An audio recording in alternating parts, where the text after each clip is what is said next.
자, 오늘은 마태복음 6장 21절부터 24절 말씀을 통해서 한 사람이 두 주인을 섬기지 못할 것이니 이런 제목으로 우리 잠시 말씀의 은혜를 나누도록 하겠습니다. 자, 일주일 동안 잘들 지내셨어요? 네, 잘 지내셨죠? 저희는 개인적으로 우리 이제 장인어른이 돌아가셔서 참 이 짧은 시간이었는데 많은 것을 좀 생각해 볼 수 있었던 그런 시간이었습니다. 좀 이따도 좀 나눠보고. 자, 우리가 저번 주에는 이 산상수훈을 통해서 예수님께서 이제 물질관에 관해서 설명을 해 주신 내용이 좀 있었죠. 돈. 이 물질을 어떻게 사용을 해야 되느냐.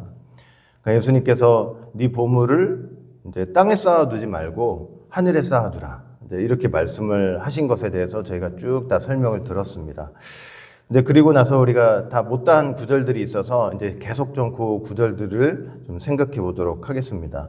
자, 예수님이 그 물질에 관해서 설명을 쭉 하시면서 어떤 말씀을 하셨냐면 마태복음 6장 21절 말씀을 보니까 네 보물이 있는 그곳에는 네 마음도 있느니라. 이 말씀을 하셨어요. 이거 너무 참 진리 아니에요? 내 보물이 있는 곳에 내 마음이 있대요. 여러분들 마음이 다 어디 있어요?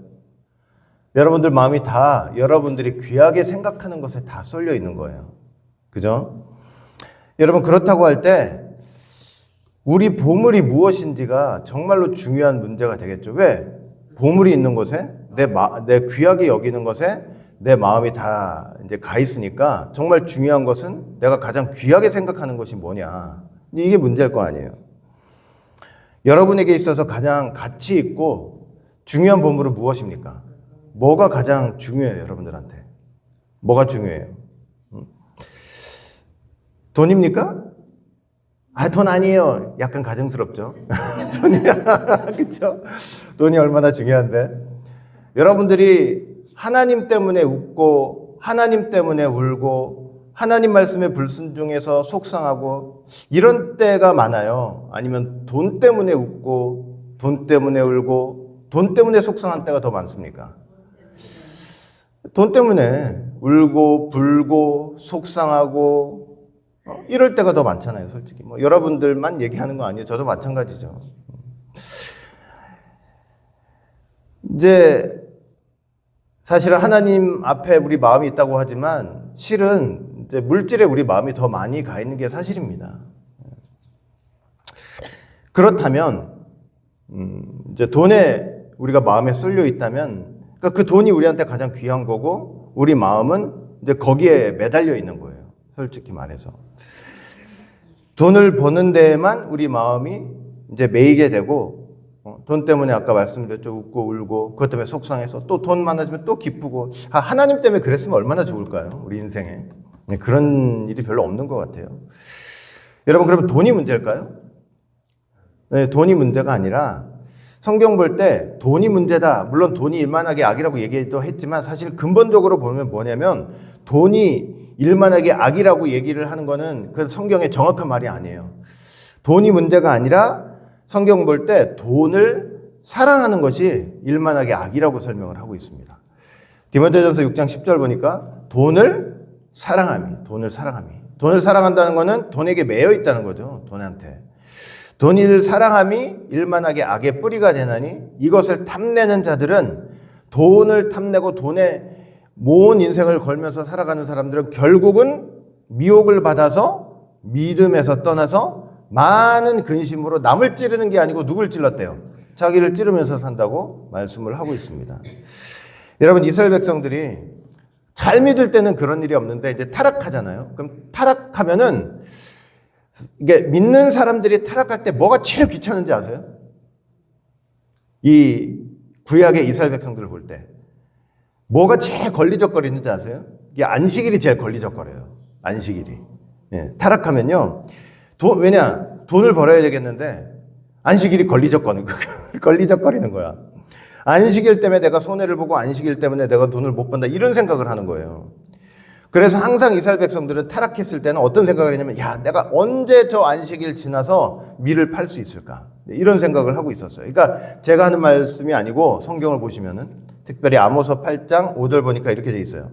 너희가 이르기를 월삭이 언제 지나서 우리가 곡식을 팔며 안식일이 언제 지나서 우리가 밀을 내게 할고, 쉬운 성경 보니까 언제 안식일이 지나서 우리가 밀을 내다 팔 수 있을까? 안식일에 일하지 말라고 하니까. 이게 제일 걸리적거리는 거예요. 그러니까 여러분, 돈이 문제가 아니고요. 돈이 문제가 아니고, 돈은 하나님의 뜻을 이루고 저와 여러분들이 살아가는 수단이 되잖아요. 돈이 문제가 아니라 돈을 사랑하고 돈만 쫓고, 그 다음에 돈에 매달려 있는 그 마음은 하나님 앞에 죄가 된다는 거예요. 그건 죄가 된다는 거예요. 여러분, 우리의 진짜 보물은 무엇입니까? 여러분들의 진짜 보물은 무엇입니까? 아니, 무엇이 돼야 할까요? 우리의 보물은. 예수님이 우리의 가장 귀하신 보물인 것을 여러분 꼭 믿으시기를 바라겠습니다. 제가 어제도 우리 가족끼리 예배를 잠깐 드렸는데, 이렇게 그 장인어른 누워 계시는데, 이렇게 보면서 이제 뭐가 자꾸 생각이 나냐면, 어느 때인가에는 나도 저런 순간이 있지 않겠나, 이런 생각이 이제 드는 거예요. 나도 저런 순간이 있지 않겠나. 뭐 나뿐만 아니라 여러분들도 마찬가지죠. 항상 그러잖아요. 날 때는 순서가 없지만 날 때는 순서가 있지만 갈 때는 순서가 없다 그러잖아요. 정말 하나님의 때를 만나서 정말 살아서 그 나라를 보는 분들도 계시겠지만 또 죽음의 길은 피할 수가 없는 거니까 저렇게 아무런 의식이 없는 것처럼 이렇게 이제 누워 있는 그 순간이 누구에게나 올 거 아닙니까? 주님 앞에 바로 가기 전에. 그러면 여러분, 아마 그런 순간에 가장 귀한 게 무엇인지 바로 그때 나타날 것 같아요. 나에게 가장 귀한 게. 여러분, 그 순간에 여러분들은 무슨 생각을 할 것 같으세요? 내가 가면 내 자식들 어떡하지? 내 사랑하는 마누라 어떡하지? 내가 저기다 돈을 어디다 좀 이렇게 아무도 모르게 감춰놨는데, 부인도 자식도 모르게 감춰놨는데 저 돈 다 어떻게 하지? 여러분들 이런 생각하시면서 그렇게 누워 계시겠습니까? 그게 중요한 문제일까요? 그 순간에? 그 순간에 이 잠깐의 순간이지만 이제 그 순간을 지나고 나면 근데 아무도 같이 걸어갈 수 없는 순간이잖아요. 내가 너무나 부인을 사랑했는데, 너무 자식들을 사랑했는데 그 순간만큼은, 그 죽음의 길만큼은 같이 갈 수가 없잖아요. 손잡고 같이 가질 리가 없잖아요. 아무도 그렇게 해줄 수 없잖아요. 그럼 그 순간에 나에게 누가 가장 중요한 것이 될까? 누가 가장 중요한 분이 되는 것이냐? 이렇게 생각해 보면 역시 답은 예수님밖에 없더라고요. 예수님밖에. 십자가밖에 없구나. 진짜 내 인생에 가장 중요한 것은 예수님이고 십자가밖에 없구나. 그리고 그 십자가의 복음, 하나님의 말씀, 여러분 신구약 66권 성경, 이 성경, 이거야말로 내 생에 가장 귀한 보물이 아닌가. 그러니까 이런 생각을 좀 해보게 되었습니다. 근데 그때를 생각해서, 그때를 상상해서 그때만 그게 보물이라고 생각하지 말고 진짜 그 마지막 순간에 주님만이 나의 보물입니다 고백하려면 바로 지금부터 주님이 나의 보물이 되셔야 되는 거예요. 십자가가 나의 보물이 돼 있어야 돼요. 그래야 그 마지막 순간에 주님을 찾을 수 있는 것 같아요.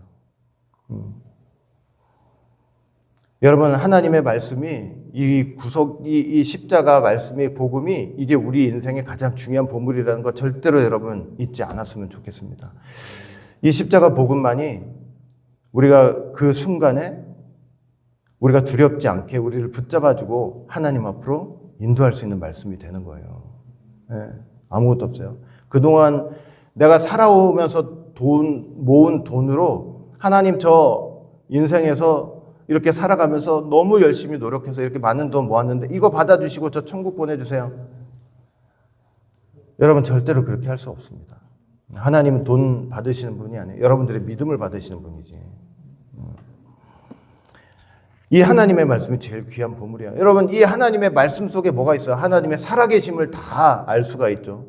우리를 향한 하나님의 계획이 무엇인지 다 알 수 있죠. 이 성경을 통해서 예수님께서 우리를 위해서 무슨 일을 하셨는지, 어떤 희생을 하셨는지, 그리고 우리를 어떻게 구원하셨는지 다 알 수 있죠. 성령님께서 우리를 인치시고 우리를 도와주시고 동행해 주시고 천국 갈 때까지 우리를 붙잡아 주시는 분이 바로 그분이라는 것을 우리가 알 수 있는 거잖아요. 천국 갈 때까지 누가 우리를 붙잡아 주실 거예요? 누가? 성령님이 붙잡아 주시는 거죠. 성령님이. 하나님의 말씀은 세상 어떤 것과도 바꿀 수 없는 귀한 보물이 되는 것입니다.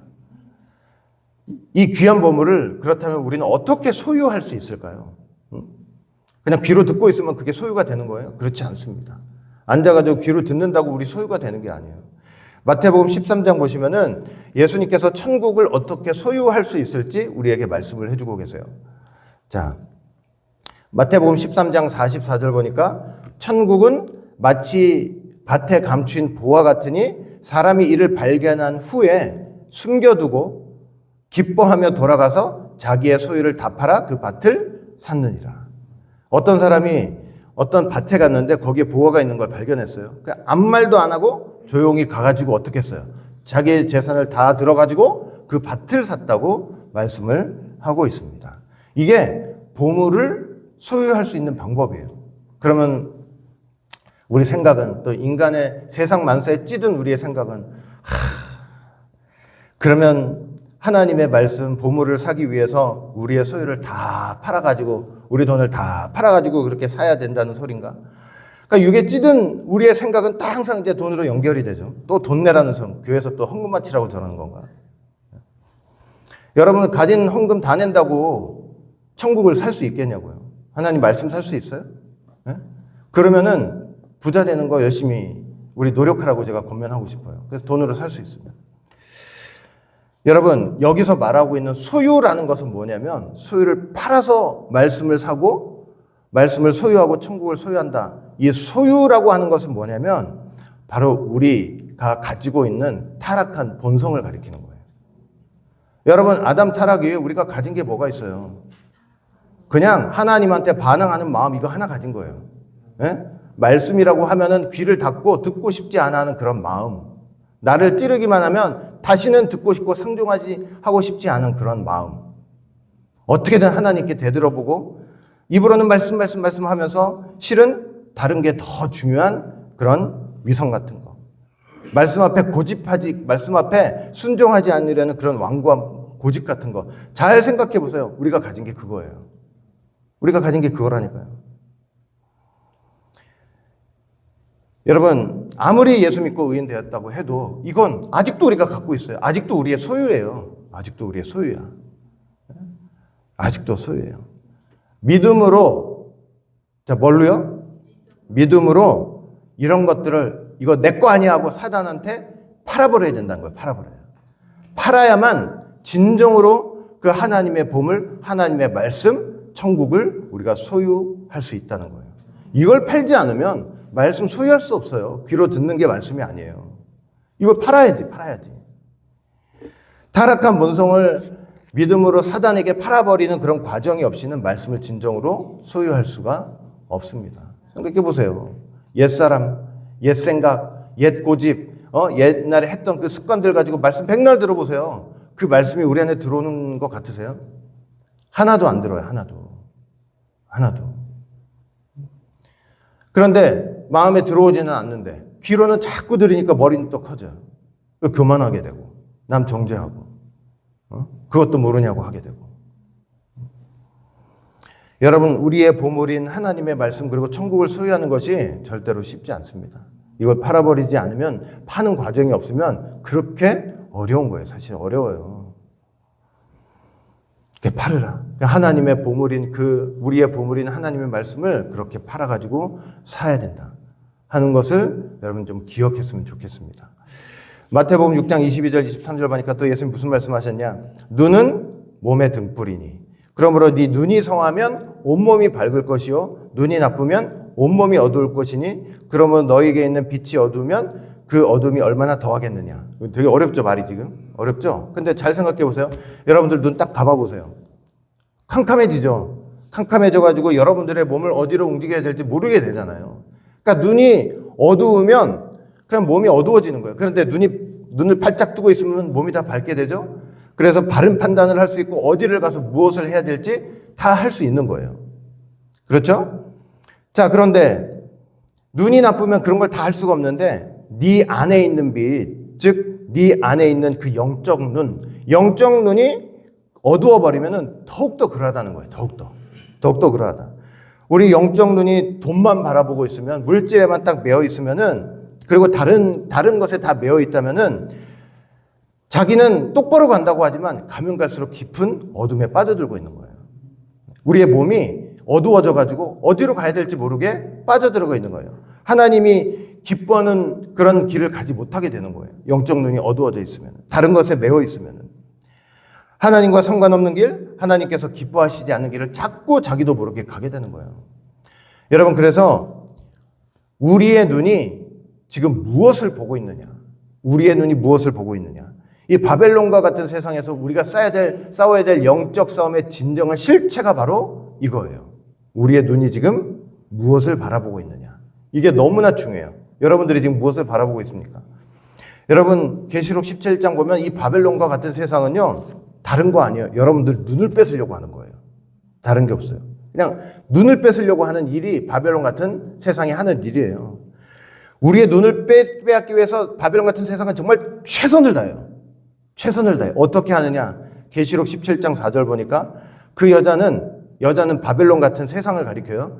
자줏빛과 붉은빛 옷을 입고 금과 보석과 진주로 꾸미고 손에 금잔을 가졌다. 여러분, 딱 느껴지는 게 뭐예요? 이 바벨론 같은 세상이 뭐 하는 것 같아요? 지금 뭘 하려고 하는 것 같아요?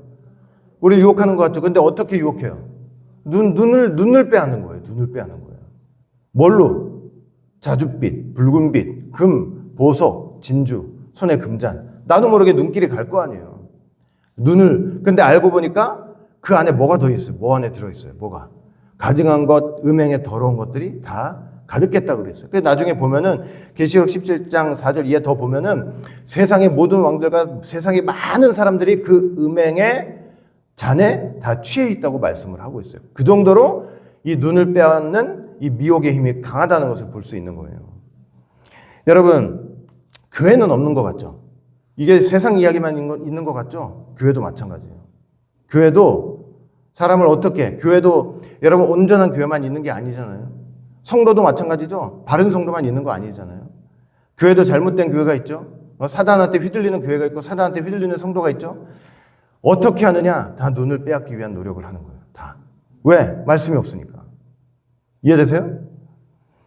여러분, 아담과 하와가 타락할 때를 한번 그 세계로 한번 가보세요. 아담과 하와가 둘이 함께 하면서 하나님 말씀을 바라보면서 그 말씀을 붙잡고 있을 때 하와 눈에는 그게 잘 안 보여요. 뭐가 안 보여요? 선악나무 안 보여요, 잘. 말씀 붙잡고 아담과 하와가 있을 때. 근데 웬일인지 하와가, 제가 어제 말씀드렸죠. 하와가 아담으로부터 좀 떨어져 있었어요. 떨어져가지고 홀로 있는 거예요. 혼자 있는 거예요. 혼자 있는데 뱀이 와가지고 싹 유혹을 했잖아요. 유혹을 딱 하는 순간 어떻게 됐어요? 그동안 잘 보이지 않았는데 유혹받는 순간부터 선악과가 눈에 보이기 시작해요. 네? 눈에 싹 보이는 거야. 그게 뭐냐? 그 순간 사단에게 눈을 빼앗긴 순간이에요. 그러니까 눈에 유혹이 온 거예요. 눈에 유혹. 그래가지고 그 선악과가 어떻게 보였어요? 여자 눈에. 그 나무를 본즉 먹음직도 하고 보암직도 하고 지혜롭게 할 만큼 탐스럽기도 한 나무인지라. 이렇게 보이는 거예요. 아담과 함께 했을 때 아담으로부터는 뭐라고 들었겠어요? 저거 먹으면 죽는다. 이렇게 들었겠죠? 그런데 유혹받은 눈으로 보니까 정반대인 거야, 정반대. 저 먹어도 괜찮을 것 같은데? 본 것도 아름다운데? 저거 먹으면 지혜로울 것 같은데? 하나님같이 될 것 같은데? 여러분, 이스라엘 백성들이 40년 동안 광야 생활을 했잖아요. 40년. 여러분, 말이 쉽지. 40년 동안 그 사막 같은 데서 왔다 갔다 왔다고 생각해 보세요. 허구한 날 눈 딱 뜨면 뭐가 보여요? 눈 딱 뜨면 그냥 그 황폐한 땅, 그냥 돌아다니는 먼지, 또 앞을 봐도 다 그 사람이야. 맨날 보던 사람들. 그리고 뭐 이쁘고 고운 게 있겠어요, 없겠어요? 40년 동안 맨날 먼지만 뒤집어 쓰고 있을 거 아니에요. 여러분, 40년 동안 무슨 옷 찢는 공장이 있었겠어요? 신발 만드는 공장이 있었겠어요?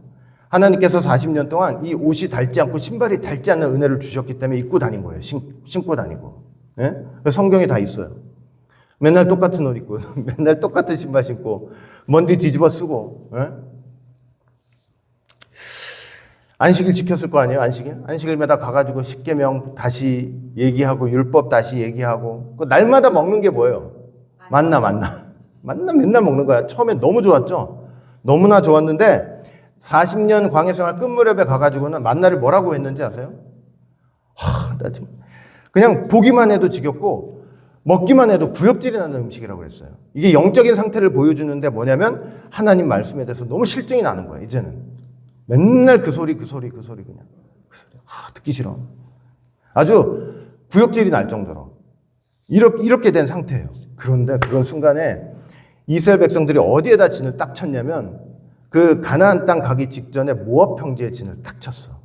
딱 쳤는데 누가 그냥 슬금슬금 들어왔어요. 모압 여자들이 슬금슬금 들어오네. 딱 들어왔는데 어때요? 맨날 보던 그 촌스러운 여자들이 아니야. 눈 뜨면은 먼지 뒤집어 쓰고 있고 벌 것도 없고 저 잘날 것도 없고 지겹다고. 그런데 그냥 화려하게 입고 차려와가지고 눈썹 싹 칠하고 입술 싹 칠하고 그냥 얼마나 이쁘게 해서 슬금슬금 막 들어오기 시작하는데 야, 이스라엘 남자들 40년 동안 하나님 말씀 받고 하나님의 사람이라고 그렇게 잡아둔 사람들이 그 여자들이 손을 탁 내미니까 못 이기는 나 좀 끌고 가라고 다 끌고 가네. 다 간음을 하는 거예요. 간음을 한 것만이 아니에요. 간음을 한 것만이 아니고 어떻게 했냐면 모압 여자들이 이제 문제가 여기서부터예요. 왜냐면 이제 자기 신들에게 제사를 했을 거 아니에요. 그냥 우상이 있었을 거 아니에요. 그 우상 신들에게 제사는 그 자리로 끌고 갔는데 산의 진미가 그냥 광에서 먹던 만나가 아니야. 이거는 보도 듣도 못한 그냥 엄청나게 차려진 음식을 간뜩 차려놓고 있는 거예요. 야, 그러니까 그 앞에 절하면서 그 차려진 음식 우상한테 바쳐진 것도 모르고 다 처먹고 그냥 죄송해요 그냥. 응?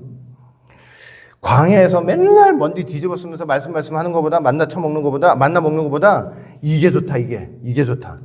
만나 지겹다고. 음악 앞에서 이 절하고 그냥 그 화려한 데 앞에서 춤을 추고 이게 하나님 섬기는 게 아니냐고 진짜 말씀이고 뭐고. 눈을 이렇게 빼앗겨 버린 거예요. 눈을 빼앗겨 버렸어요. 여러분 눈이 어두우면 예수님 말씀 꼭 기억하세요. 눈이 어두우면 몸이 다 어두워져요. 무슨 말인지 아시겠어요? 영적인 눈이 이게 어두워지면요. 내 모든 삶이 다 어두워져요. 내가 어두워지는지도 모르고 어두워져요. 어두워진다니까요. 판단력이 흐려져요. 영적인 눈이 없어지면. 중심이 흐트러져요. 말씀을 꼭 붙잡고 있던 그 마음이 다 뿔뿔이 흩어져 버려요. 다 흩어져. 응? 그리고 결국은 하나님이 원치 않는 길을 가게 되는 거예요. 사람 눈이 있잖아요. 이게 다 우리가 앉아가지고 멀쩡히 다 보는 것 같지만 이게 얼마나 우리를 속이는지 아세요? 이 눈이 우리를 속인다니까요. 우리를 속여. 여러분들 밖에 나가서 저기 하늘 한번 쳐다보세요. 얼마나 높아요, 하늘이. 엄청 높잖아요. 그런데 여러분들 눈앞에 어마어마하게 막 큰 산이 한번 놓여 있다고 생각해 보세요. 사람이 상상할 수도 없는 산, 막 엄청나게 큰 산. 제가 유튜브로 한번 봤는데 막 산이 이런 데서 볼 수 있는 산이 아니고 진짜 막 눈앞에 뭐가 이게 다른 세계에 있는 것처럼 엄청나게 큰 산들이 있더라고요. 우리가 왜 사람이 막 크고 위대하면 다 뭐라고 그래요? 저 사람 거산, 태산, 막 이렇게 태산 같은 사람이다 하고 사람도 그렇게 본다니까요. 사람도 태산같이 볼 때가 있잖아요. 그러면 그 순간 있잖아요. 우리 눈이 우리를 속여요. 어떻게 속이는지 아세요? 사실은 뭐가 더 높아요? 하늘이 더 높잖아요. 네? 하늘이 더 높죠? 근데 눈앞에 너무 큰 산을 보면 눈이 우리를 그 순간 속이면서 뭘 어떻게 속이는 이 산이 제일 높은 걸로 우리 자신을 속이는 거예요. 어떤 사람이 있어요. 태산같이 높은 사람이야. 하나님 섬긴다 하면서 그 사람한테 빠지면요. 사실은 그 사람이 그 태산 같은 그 사람을 믿고 의지하게 되면 자기가 지금 그 사람한테 속고 있는 거예요. 그 눈에 속고 있는 거예요. 그런데 여러분, 그 고대 이런 것도 있잖아요. 하늘이 높다 하되, 죄송해요. 태산이 높다 하되 하늘 아래 메이로다. 아무리 산이 높아도 하늘보다는 높지 않다는 거. 우리가 살면서 우리 눈이 속지 않으려면 이걸 꼭 기억해야 돼요. 아무리 산이 높아도 그 산은 하늘보다 높지 않다. 하늘은 하나님이 계시는 곳이죠. 아무리 우리한테 높아 보이는 게 내 앞에 있어도 정신 바짝 차려야 돼요. 아무리 높고 대단한 것처럼 보여도 우리 눈이 그 순간 나를 속인다니까요. 그 정신 바짝 차리세요. 머리통 한 대 딱 들이면서 저것보다 하나님이 더 높으셔. 이걸 꼭 기억해야 돼요. 이걸 기억하지 못하면 눈이 속아가지고 그걸 하나님으로 쫓아가게 된다고요. 응? 노아 방주 났을 노아 때 한번 생각해 보세요. 사람들이 그렇게 방주 타라고 했는데 아무도 안 탔죠. 홍수 나니까 다 어디를 기어올라 들어갔어요. 전부 산으로 올라갔잖아요. 산이 높으니까 그 산이 나를 구원할 줄 알고 산으로 올라가는 거예요. 근데 그 산이 나를 구원할 수 있어요, 없어요? 홍수가 어디까지 났는지 아세요? 제가 몇 년 전에 한번 설교했던 것 같은데, 산이 이렇게 세상에서 높은 산이 딱 있잖아요. 이거보다 15규비치 물이 더 왔어요. 그러니까 아무리 산 꼭대기에 올라가도 구원받지 못하는 거죠. 그러니까 사실은 노아 홍수 때 물이 많이 와서 세상이 망했다 맞지만 엄밀하게 말하면 15규빗 때문에 망한 거예요. 그러니까 사람이 이 세상에서 아무리 비가 많이 와도 우리를 구원할 수 있어 해서 제일 높은 건물을 지었다고 해도 하나님의 심판은 그것보다 15규빗 더. 그러니까 어떤 높은 것도 하나님을 이길 수가 없다니까요. 하나님의 심판은. 무슨 말인지 아시겠어요? 그러니까 여러분 눈에 속지 마세요. 자기 눈에 속지 말라고요. 눈에 속지 말고 내 귀로 들었던 말씀, 하나님의 역사는 어떻게 하세요? 예? 믿음은 들음에서 나고 들음은 그리스도의 말씀이다. 그러니까 귀로 들은 그 하나님의 말씀이 가장 나에게 높은 세계라는 거 여러분 꼭 믿으시기를 바라겠습니다. 아시겠죠? 그러니까 다른 데 빼앗기지 마. 이 시선을 다른 데 빼앗기면 안 된다니까요. 광야 때 막 요셉의 난리치던 불평하고 뭐 만나가 싫다 좋다 이렇게 했던 사람들도 있지만 요셉의 뼈를 들고 가던 사람들이 있었어요. 근데 성경에 출발했다는 얘기 있는데 40년 동안 한 번도 기록이 없어요. 그 사람들에 대해서. 40년 내내 기록이 하나도 없어요. 그냥 먼지를 푹 뒤집어 쓰고 춥던지 덥던지 저쪽에서 하나님과 모세한테 반항을 해가지고 이것 달라 저것 달라 하다가 심판을 받든지 뭐 하든지 이 요셉의 뼈를 메고 가던 사람들은 그걸 보면서도 보지 않았어요. 무슨 말인지 아시겠어요? 그걸 눈으로 보면서도 그냥 마음의 눈을 싹 닫아버렸어요. 안 봤다니까요. 눈으로 자꾸 보면 어떻게 되겠어요? 자기도 그 주파수 있죠. 참 불평의 주파수는 엄청나요. 누가 이렇게 말을 하잖아요. 그러면 이 주파수가 어떻게 돼요? 나한테 와서 나도 같이 흔들려. 나도 같이. 근데 이 요셉의 뼈를 메고 가던 사람들은 그러든가 말든가 그걸 보면서 영적으로 눈을 싹 감아버리고 그냥 묵묵히 어떻게 했어요? 그 하나님의 요셉의 뼈에 담긴 하나님의 언약을 바라보면서 항상 그 자리에 먼지를 뒤집어 쓰고 힘들고 어렵다 해도 그 자리에 가면서 요셉의 뼈를 들고 가는 거예요. 40년 동안은. 40년. 항상 그 자리. 어디 막 다른 데 가 있다가 거기 딱 가면 그 사람들이 있어요. 무슨 말인지 아시겠어요? 10년이 지나도 20년이 40년이 지나도 어느 순간에 저 사람도 어디 있지 하고 그 자리에 가보면 여전히 그 사람이 이렇게 들고 있다니까요. 이름도 없어요. 성경에 이름도 하나 없어요. 하나도. 이 사람들은 가나안 땅 들어갈 때까지 변함없는 사람들이었어요. 저와 여러분들 이 땅에서 대단한 업적을 남기고 큰 일을 하지 않아도 좋아요. 저도 그런 생각이 없고.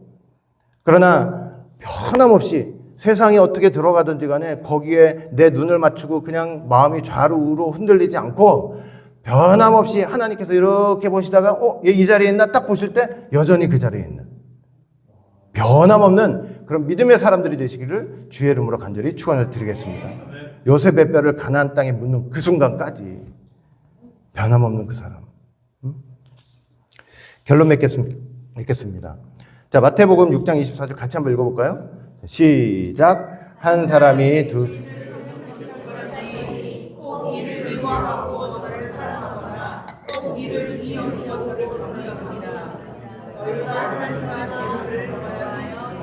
그렇죠.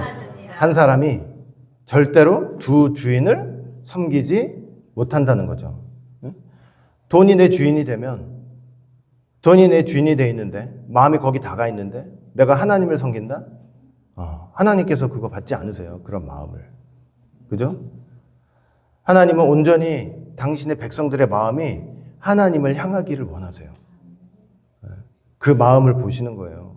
그 변함없는 마음, 그 한결같은 마음, 항상 그 말씀 앞에 있는 바로 그 마음. 그게 가장 중요해요. 그걸 받으신단 말이에요. 그걸 받으시는 거예요. 돈은 섬겨야 될 대상이 아니에요. 돈뿐만 아니라 이 세상의 어떤 것도 섬기는 대상이 아니에요. 그거는 하나님을 섬기는 수단이 될 뿐이에요. 수단이에요, 수단. 이 땅에 살아가는 수단, 우리가 살아가는 수단. 여러분, 돈뿐만 아니라 어떤 것도 하나님을 대신할 수 없다는 거 여러분 꼭 믿으시기를 바라겠습니다. 여러분들, 내 자식들 너무 귀하죠? 저 너무 귀하거든요. 내 두 자식들 너무 귀하거든요. 보물이에요, 나한테. 진짜 보물이에요. 그러나 하나님보다 더 귀한 보물이 돼서는 안 돼요. 하나님 안에서 키워야지. 하나님 안에서. 하나님 안에서 하나님이 귀하게 보시는 보물로 키우는 게 더 가장 중요해요. 네? 하나님께 맡겨야지. 눈 감는 순간 하나님 저 가면은 내 자식들 어떻게 합니까? 이게 얼마나 우둔한 생각이에요. 네? 예수님 붙잡고 있는 사람이라면, 예수님이 가장 귀한 보물이라면, 하나님, 주님, 제가 가더라도 저 사랑하는 내 주 자식들 하나님 손에 맡깁니다. 네? 하나님이 키워주십시오. 하나님께서 붙잡아 주십시오. 이러면 내가 죽는 순간 근심 걱정해가지고 어떡하나, 백날 그래봤자 어떻게 할 수 있는 게 있냐고요. 하나님께서 한번 생각해 주시고 붙잡아 주시면, 내가 근심해서 걱정해서 내가 들들들들 볶으면서 그렇게 하는 것보다 하나님이 더 잘해 주시는 거예요. 더 잘해 주시는 거예요. 이걸 믿고 사는 사람들이 우리 믿는 성도라니까요. 아시겠죠? 하나님을 위해서, 하나님을 향해서, 또 하나님만 섬기는 우리가 다 되시기를 바라겠습니다. 절대로 두 주인 섬길 수 없어요. 하나님을 향해 여러분들의 마음을 확정하고 또 확정하시기를 바라겠습니다. 기도합니다. 사랑과 은혜가 풍성하신 아버지 하나님, 오늘도 이렇게 귀하고 복된 시간을 통해서 다시 한번 은혜 가운데 정말 사람이 절대로 두 주인을 섬길 수 없고 오직 하나님 한 분만 섬겨야 된다는 것을 다시 한번 깨닫게 하여 주시니 진심으로 감사드립니다. 이 세상에 우리의 눈을 유혹하는 것들이 얼마나 많습니까? 우리가 물질에 정말 사로잡혀서 거기에 매이고 막 그것에 울고 웃고 하는 것이 아니라 하나님을 내 참된 주인으로 섬기고 하나님을 믿는 믿음 속에서 울고 웃고 애통해하며 그렇게 살아갈 수 있는 모두가 될 수 있도록 주님 축복해 주시옵소서. 감사하며 예수님 이름으로 기도합니다. 아멘.